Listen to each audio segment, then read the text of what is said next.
This renovated Jallianwala Bagh Memorial might look pleasing to the eye, but it has sparked a furious debate over the Disneyfication of history.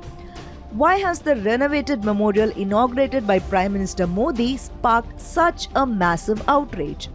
The Jallianwala Bagh Memorial is supposed to invoke anything but pleasant or comforting memories like what the revamped site does. It has for long stood as a testimony to a massacre which was one of the defining moments that ignited India's freedom struggle. The site, which has survived previous attempts at distortion, has now lost traces of everything that defined its history. In April 13, 1919, Indians had gathered at the Jallianwala Bagh to protest against the British's Rowlatt Act. The act imposed martial law, banned public gatherings, and gave police the power to arrest anybody without warrant or requirement of trial. Since it was Baishakhi, a crowd had gathered at the venue. While some had gathered for the protest, others were there to celebrate the festival. The site just had one narrow passage for both the entrance and exit. Colonel Dyer marched his troops through this passage, blocking it completely, and fired at the unarmed crowd, killing about 1,000 people. How has the site been preserved over the years? Shortly after the incident, the British attempted to erase signs of the massacre by setting up a cloth market at that site. But Indian leaders and the public launched a massive campaign to convert the site into a memorial.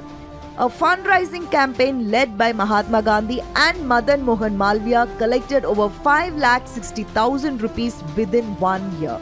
The 6.5-acre site was then acquired from its owner and converted into a memorial in 1920. After independence, the government set up the Jallianwala Bagh National Memorial Trust in 1951. An American sculptor was hired for the construction of the Flame of Liberty at the site. Later, in 1961, President Dr. Rajendra Prasad inaugurated the Jallianwala Bagh National Memorial on the day of the massacre.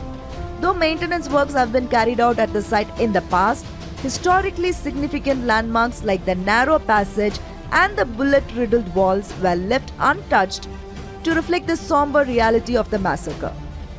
The recent renovation at the Jallianwala Bagh began in 2019 with a 20 crore rupees upgradation project to mark 100 years of the massacre. The renovated complex has high-tech museum galleries lit with laser lights. The narrow passage has been adorned with murals on both sides of the walls depicting those who were caught up in the violence. It also has a shiny new floor with partially covered roof. The Martyrs' Well, a waterhole in which scores of people died after jumping in to try to save themselves, has been covered with a transparent barrier. A sound and lights show has also been set up. The renovation has left the massacre site reduced to the likes of a theme park. While the focus should have been on restoration, the fancy renovation has erased all traces of the site being the place where a tragic massacre had unfolded.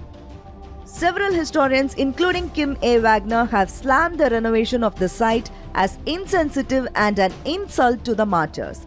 Historical sites do not need to be beautiful, they need to reflect the history they represent.